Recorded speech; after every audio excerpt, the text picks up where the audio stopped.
We all know that our Western culture used to be very Christian. In fact, Christianity so permeated the culture in the West that it was known as Christendom.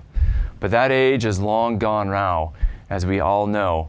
Because, as I grew up, I remember the separation of church and state, and I went to public schools, and there was no praying, and that was a big deal. And there was no clearly identifiable religious things that could be public in those public schools. But we had at that time a sense of live and let live. There was a sense of inclusivity. And of course, moral relativism was growing, and that was troubling to a lot of Christians. But it was, everybody was allowed to do what they wanted, believe what they wanted. But that's changing now. Pope Benedict at the beginning of his pontificate, and actually right before he began his pontificate, talked about the dictatorship of relativism. And I don't think people in America quite understood what he meant by that, because we still had so many religious liberties and freedoms, but that was soon to change.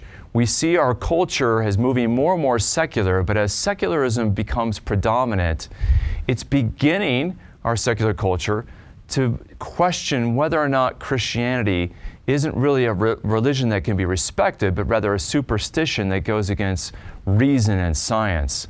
And so more and more we're being crowded out. Just this last week, I got a letter from one of our viewers who said that his daughter, who taught at a public school, was asked by a student what she should do, that she was pregnant, and what would this teacher advise her to do. And the teacher knew that she went to her Catholic parish, so she said, you should go talk to the pastor, and mentioned some resources for her and counseled her not to have an abortion. Well, shortly after that, another student came to her, which was probably a setup from the school administrators. And again, she gave the same advice, because this girl was, again, from her home parish. She was a student at a public school, but also went to her Catholic parish. Well, the administrators came to her shortly after and said that she was fired because she did not follow the school policy of recommending that they go and talk to the school nurse directly, and that she was not to give advice about keeping a child. So we see that, our culture right now is becoming more and more hostile to Christians. And that has a lot of implications for people being terminated, that I'm finding these stories more and more often. People being, acted against with prejudice or hostility. And so how are we to navigate as Christians in a secular world, but not just a secular world, but a culture that's becoming more and more hostile and unjust to Christians? Well, I have a special guest who suffered some serious injustice, and yet is a model for how we as Christians are to persevere with patient endurance against a culture that can be hostile, indifferent, not only indifferent, but quite aggressive in their hostility and prejudice against us. How are we to endure going forward? That's the question we're going to take up today.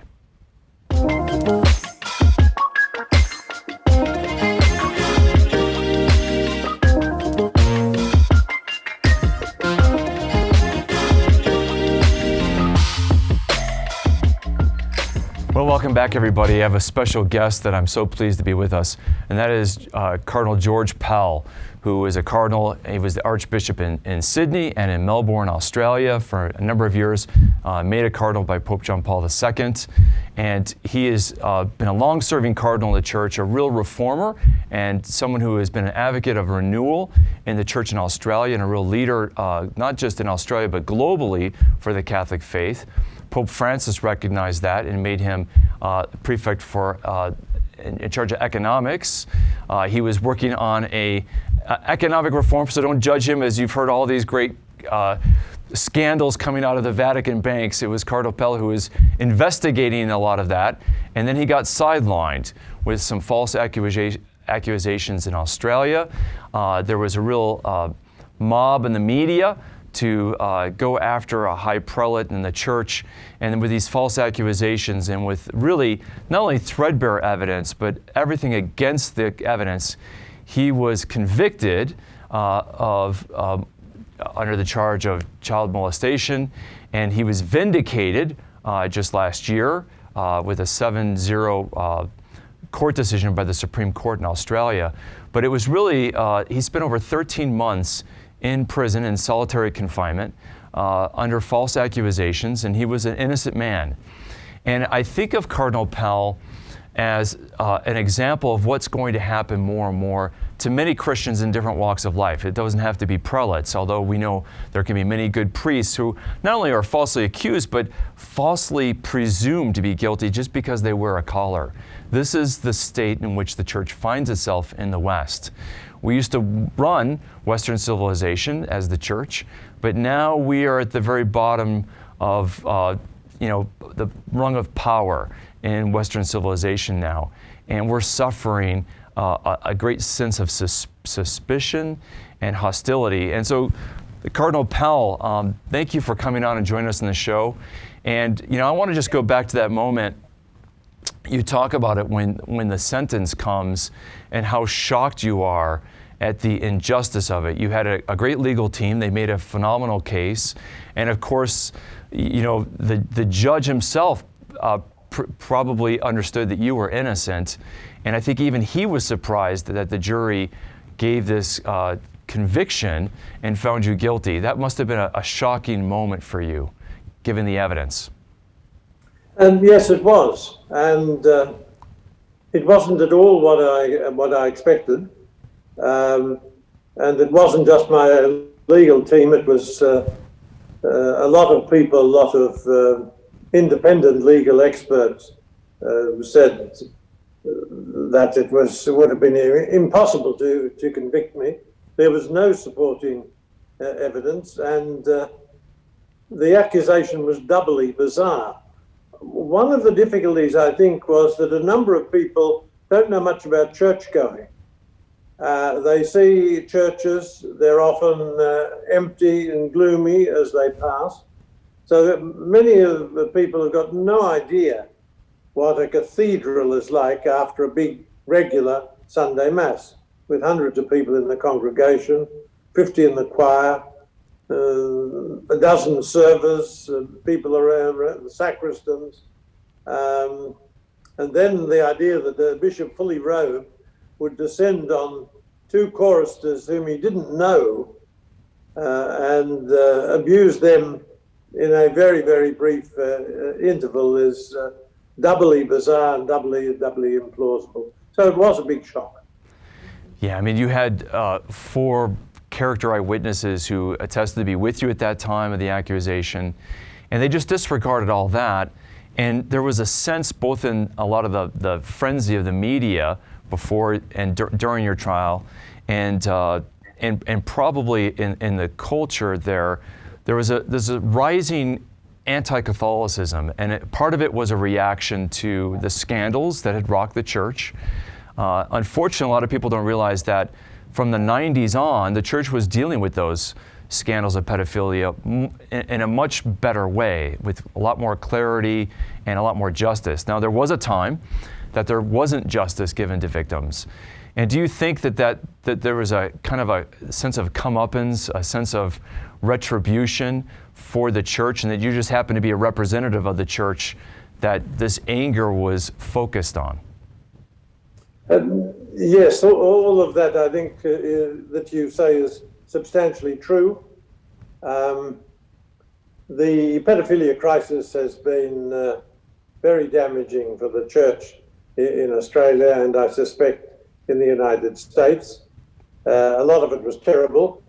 And as you said, at least in Australia, until the 90s, early, middle 90s, we handled it badly.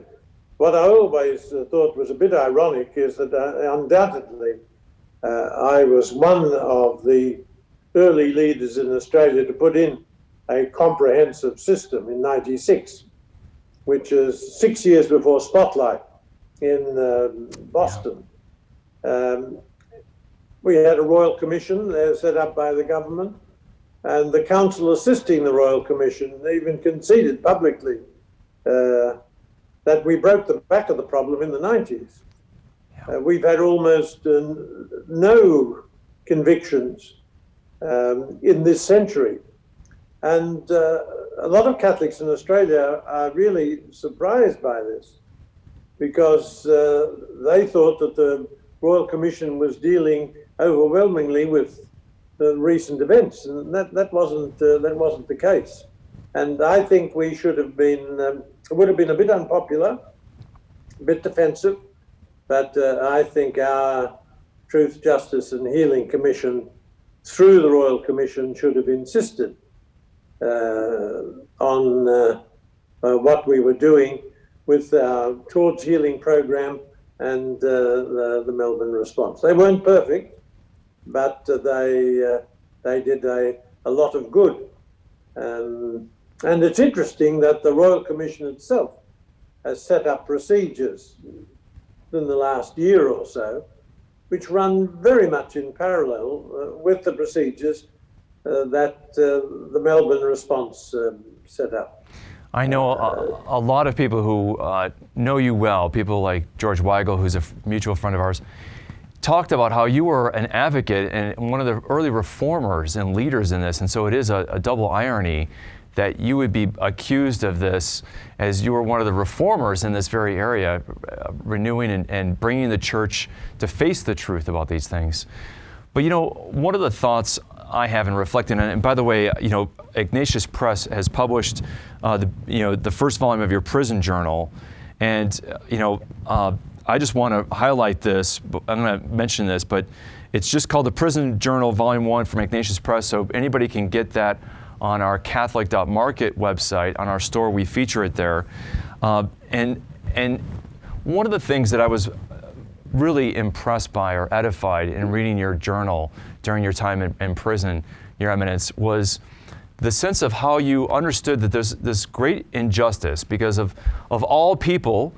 You knew absolutely that you were innocent, and as well as so many around you, as so many in Australia did, and even the media began to see this after this conviction. But you suffered this injustice, and yet every day you're praying for those who were victims of pedophilia. You're praying for the healing of the church. You're praying for those who falsely accused you. There's a sense of peace that you carry.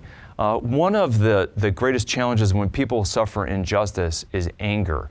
And that's natural, and St. Thomas Aquinas, and I know you're a great moral theologian, can say that there's a righteous anger that can happen, but there's also the idea of anger overcoming our reason and sowing bitterness.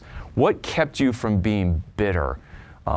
Because I'm sure you had to deal with a certain sense of, after the shock, a bit of anger at how you were treated. Yes, that's true, and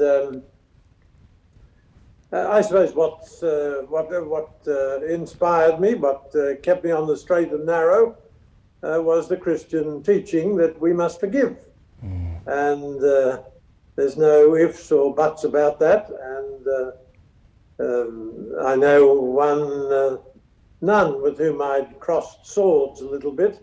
She wrote quite a longish, beautiful letter. But she said very explicitly, I had to practice what I preached. When I got out of jail, I had to show that I forgave my enemies. And forgiveness is not something you can decide and then it's there forever and a day. I think you've got to keep it polished up, and you can have surges of resentment, which you have to control. But I knew it would have been to be hostile, angry, would not have been the best Christian response, and neither would it have helped psychologically. I said once or twice, it's not going to help anybody if I fall to bits or am consumed with anger, and it would be the wrong Christian response. So I battled on.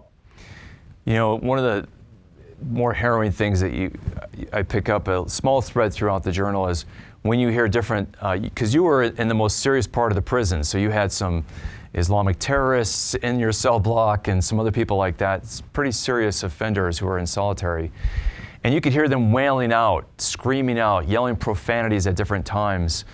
And it's such a contrast to you in your cell praying and the kind of sense of peace that you have, and you could hear the anguish of other souls who You know, and this is the problem. Christianity has this idea of forgiveness, and I love how you take it back to this idea of forgiveness with our Christian faith. But some faiths don't have the sense of forgiveness, and secularism certainly doesn't. And I think when we look at our secular culture, there's no, especially with the cancel culture, it's the exact opposite of forgiveness. There's no sense of forgiveness. You know, there was a recent story of a girl who got accepted to a 4-year college, and then someone in her class showed a video of her 4 years earlier when she was a freshman in high school, where she said something that might be interpreted as racist. And her scholarship was canceled from her university, and her acceptance at that university was canceled. And here's an 18-year-old girl who now is publicly shamed on social media and devastated. That's the cancel culture we have. And so we see this culture where there's no forgiveness. And I think it's going to make Christianity stand out, in a sense, in that darkness a little bit brighter, don't you think? Oh, yes, you're absolutely right. Now, for the moment, the attack on us often is about marriage and sexuality, life issues, abortion, euthanasia, the so-called social conservative values. But you're quite right that as the society becomes more secular, less Christian, it will certainly be less forgiving. And also what is happening is people are less interested in reasoning. They don't really believe in truth. And if there's no concept of truth, it's just my truth and your truth, it doesn't make much sense to try to reason yourself to understand a problem, or to explain it away, or to refute it. You can just be branded. I mean, the idea that a young girl of 14 might have made a mistake and have her scholarship withdrawn is, I think, bizarre. And it would be interesting to see whether there was a legal redress against that. Yeah, well, fortunately, you were able to have legal redress, and the first appeal wasn't successful, which probably was a shock for you again, a second shock. But the Supreme Court came through for you, so there was at the end of the day, you did have a legal redress that really salvaged your case. Yes, well, I was lucky, you see, because I had many friends. It cost me millions, which I'm still paying off, to put together my defence team. That wouldn't have been available to most people. When the Court of Appeal in the Victorian Supreme Court found against me, that was a much greater shock than when a jury found against me, because you can understand people being taken over by resentment, buying into the anti-Catholic hysteria, being very much persuaded by what they were reading in all forms of media. But you expect senior judges to be above that, and I think their decision is now regarded as, spectacularly unfortunate, and their reputations have, as jurors, have really suffered. But that was a bigger blow and a bigger surprise than when the jury found against me. But well, I was lucky because there was one judge, reputed to be the best criminal lawyer in Australia, who wrote a magnificent judgment in my favour. And I think he wrote it for the High Court, which is the highest court in the land. It was much longer than the writings of the two majority judges. Way back in ancient times, I wrote a thesis in early church history, and one of the historians whom I admired greatly was a man called Peter Brown. And you'd be interested in this. as you probably know, he wrote a magnificent biography of St. Augustine. Indeed, he did. And I used to say that one of the things I would like to have written was Peter Brown's biography of Augustine. And now I add to it the second thing. I would like to have put together the minority judgment defending me of Justice Weinberg in the Supreme Court of Victoria, because I think it's an absolute masterpiece. And of course it was, and he was massively vindicated, 7-0 in the High Court. Yeah, indeed he was. Well, you know, Cardinal, one of the things as I reflect on your case, and I was following it and shocked that they convicted you, that they didn't overturn this until the Supreme Court, but reading your prison journal, it kind of made sense to me in God's providence, why God allows evil to happen to good people. And, you know, I think what happened in your case is a precursor that's already happening with other people where because they're Christian, because they are, are faithful people, they get accused or there's a prejudice against them. And I mentioned the story of that school teacher who was fired. And I think that this is going to happen more and more to Christians. And I think we need to be equipped to know how to handle injustice. And so I think of, the prophets of old. Isaiah has to, he's stripped and despoiled, and he has to run around the city of Jerusalem for a while, prefiguring how Jerusalem will be stripped and despoiled by the nations. Or, Jeremiah, who is told he can't marry because the voice of the bridegroom and the bride will be taken away from the land. So oftentimes prophets suffer themselves as a precursor to what will happen to the people ahead of them or behind them. So in other words, a prophet suffers as a prophetic sign, as a warning, and as a preparation for what the people of God will suffer. And I really feel like what's happened to you is a prophetic sign of what's going to happen to the church. And I think that's why I recommend people to read your journal, because I really believe it prepares them to handle injustice and false accusation and things like that. Have you reflected on the meaning of your imprisonment and what that means for the church? I have, and I can tend to be a bit sentimental and a bit bland and a bit of an optimist. So I hope the situation isn't as bleak as you portray it. We live in a democracy. We can defend ourselves. We have constitutional rights to free speech. But there's no doubt that many of the 4,000 letters that I received, many people from around the world feel exactly as you do. And that might very well be the way, things are going. But I think whatever we do, we must not stop talking. And I feel so much for that teacher you mentioned. But what we've got to do is prepare our teachers for scenarios like that, so that they can give the Christian message in a way that is legally correct, so that if somebody does try to fire them, they can have legal redress. The other thing is, of course, that a bit of suffering won't necessarily hurt us, we've all got to take up our cross. I hope times won't get too bad.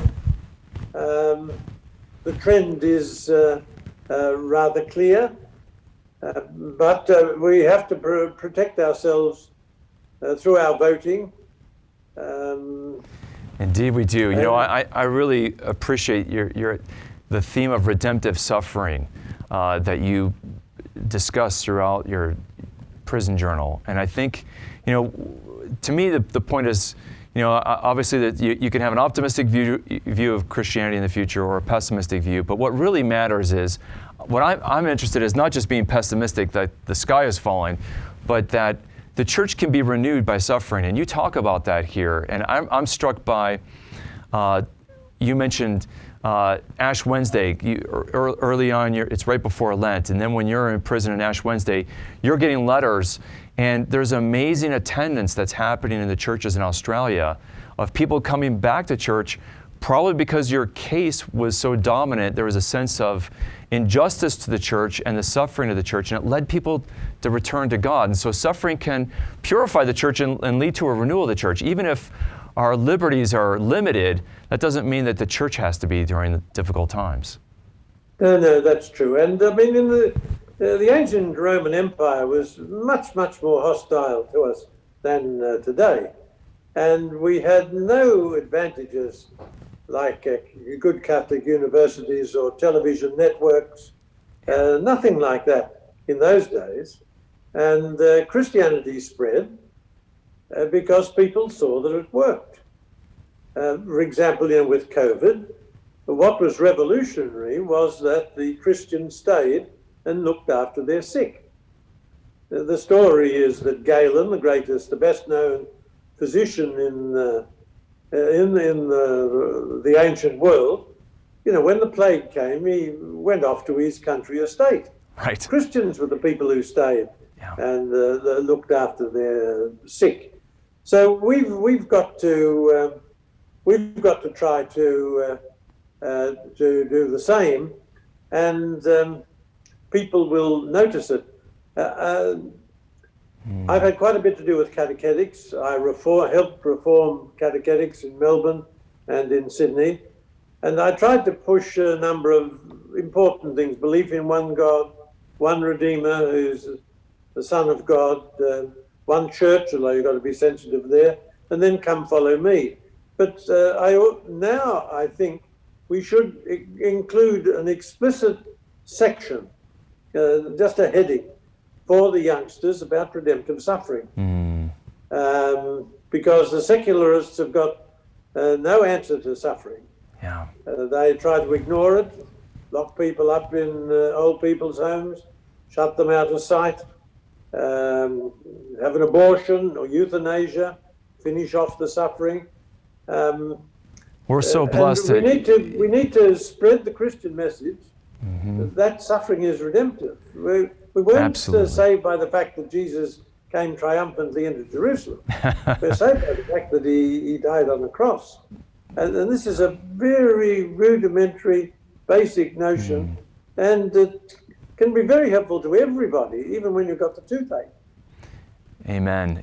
One of the things that struck me at the beginning of your journal is, speaking of redemptive suffering and the value of that, is it was just at that time the readings of Job started up. And, that's right. And then you also had the Epistle to the Hebrews, which also deals with suffering. So that must have been a bit of consolation to you. Not that for a lot of people, reading Job isn't consolation right off the bat, but to identify with an innocent man who's suffering. And why don't you speak to that for a minute? Well, Job particularly. I mean, Hebrews is beautiful. It's one of my favorite parts of the New Testament. But Job was particularly useful. My lawyer was culturally Jewish, not a man of deep faith at all. And he himself compared my situation to Job. And I said, well, I hope you're right, because things came good for Job in this life. That's right. And I wasn't sure, absolutely, that my situation would be like that. See, we're so much better equipped to cope with suffering than Job was. Yeah. For one reason, they didn't have a clear vision of the afterlife, of reward or punishment after death. And second, they had no real concept of, of a Messiah who would save us through redemptive suffering. So their idea of redemptive suffering was much, much less developed than our Christian notion. We are much better equipped, and I love how you talk about that. And I just want to appeal to all the audience that these themes of redemptive suffering and patience and forgiveness and really one of the beautiful things, a lot of people don't have a chance to be friends with a bishop or a cardinal, but the beautiful thing about diaries is it really gives a window into the character and person. And I just want to recommend everybody to take up and get from Ignatius Press or get from Catholic.market. We have it, Cardinal George's Prison Journal. It'll give you a window into a wonderful, deep Catholic priest and cardinal who has a heart for Christ, has a heart for even forgiving his adversaries. But it really gives us a model of patient endurance. And one of the key themes in the early Christian writings, like in the Epistle to the Hebrews, is the word hupomone, which means patient endurance. And it's something we're going to need in our Christian life to face the world and its hostility. And even though they're hostile, and even though we might face hatred and prejudice, we have to be forgiving, loving, patient, and that's how we're going to be a light to our enemies to bring about conversion of the world. And that's so important. That's what Christ wants. And so, unfortunately, Your Eminence, we're out of time, but I want to thank you so much for being with us and for your witness.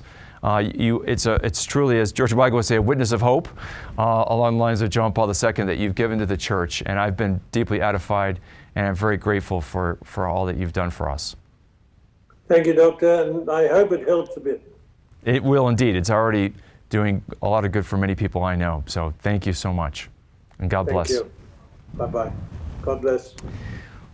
We'll look forward to seeing everybody next week for our next guest. And as the Cardinal who had a heart for catechesis, one of the things we care about here at the Augustine Institute is teaching the faith and helping it form our lives and the way we live. And so that's what we're going to get every week here at the Augustine Institute Show. We're going to try to take on deep issues of the faith and how it can help and strengthen you in your faith walk. God bless you.